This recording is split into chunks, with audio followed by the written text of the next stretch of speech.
Hello everyone and welcome to my Lammas or Lunasa altar. I hope I'm not too shaky for you. Take some gravel maybe before this tour because I am just carrying the phone and the camera. I wanted to show you how I set up my Lammas altar in hopes of kind of inspiring you if you're looking for some ideas.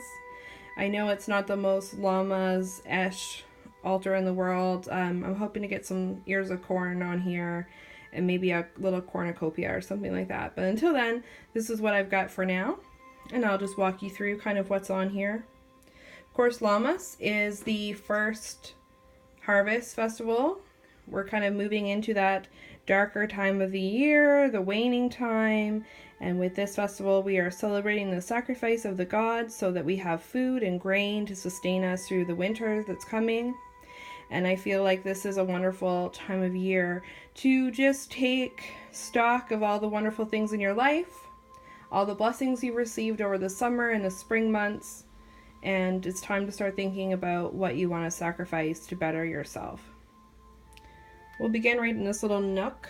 So where I live, it is still very summery. August comes and that's when we finally start getting kind of hot summer, so I still want summer reflected in a way on the altar because just of where I live.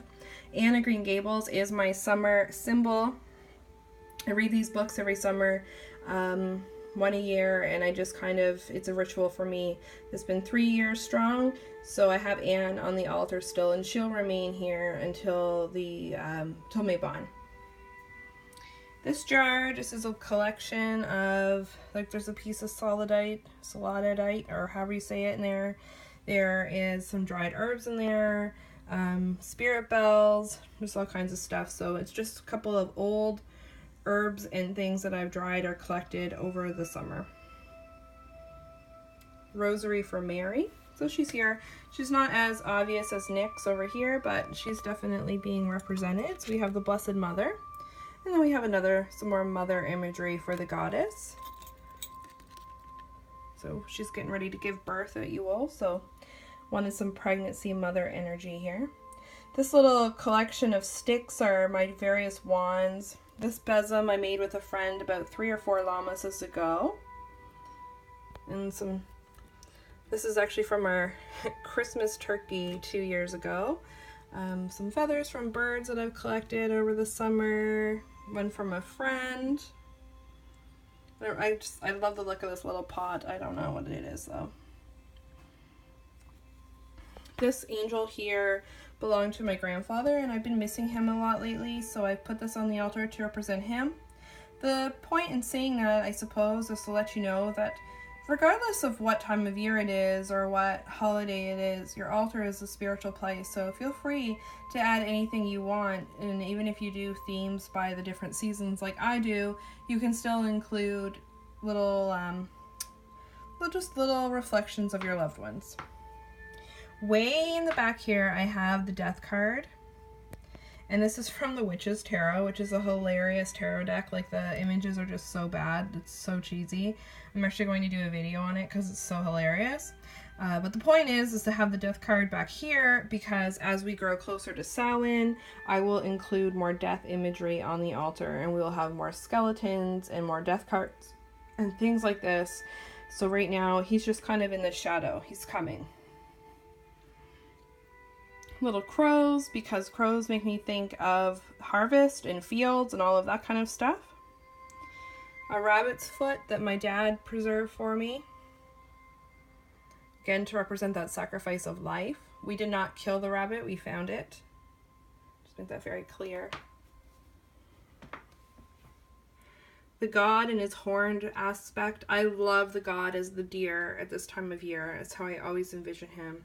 I feel more connected to the horned god during this time of year than anything else, which is why I also have him here. Another hilarious image from the Witch's Tarot. Back there is just my summer oil. I haven't gone through it, so it's staying. A little crystal ball just for sake of being pretty.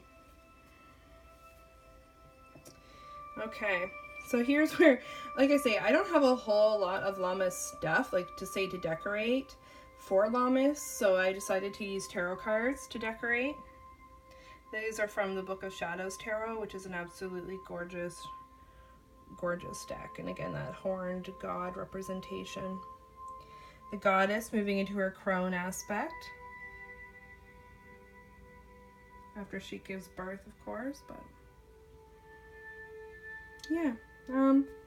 Piece of tiger's eye, because the gold and the color of it just makes me think about the fields of wheat and corn. So I want lots of that kind of gold imagery. This beeswax candle here, I'm going to be burning on Lunasa to celebrate. So that candle is going to get infused with lots of energy. I'm going to put some herbs in oil on it and make it really magical.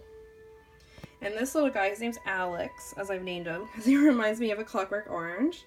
My friend Natalie just came back from Norway, and she picked up this little Norwegian troll for me, and he's sitting in the cauldron, and I just think that he is so perfect for this time of year. So Alex is hanging out right there. Not a very Norwegian troll name, but he makes me think of a Clockwork Orange.